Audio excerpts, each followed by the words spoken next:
ଆଜି ଆମେ ବନେଇବା ପିତା ଶାଗର କଞ୍ଚା ରାଇତା।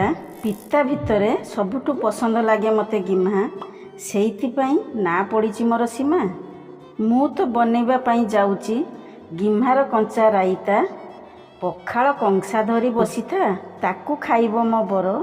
ଜଲ୍ଦି ଜଲ୍ଦି ସେ ସବସ୍କ୍ରାଇବ୍ କର। ଏମିତିକା ରାଇତା ଥରେ ବନେଇବ, ଆଙ୍ଗୁଳି ଚାଟି ସବୁ ଖାଇବ। ପିତାର ମୋର ସବୁଠୁ ବେଷ୍ଟ ରେସିପି। ଭିଡ଼ିଓ ଦେଖିଲା ମାତ୍ରେ ଲାଇକ୍ କରିଦେବଟି, କମେଣ୍ଟରେ ଜଣାଇଦେବେ କାହାର ପସନ୍ଦ, ସେୟାର କରିଦେଲେ ଉପକୃତ ହେବିଟି। କଂସେ ପଖାଳକୁ ଗ୍ରୀନ୍ ରାଇତା, ମୁଁ ତ ବସି ଖାଉଛି, ବାକି ସବୁ ଅନେଇ ରହିଥା।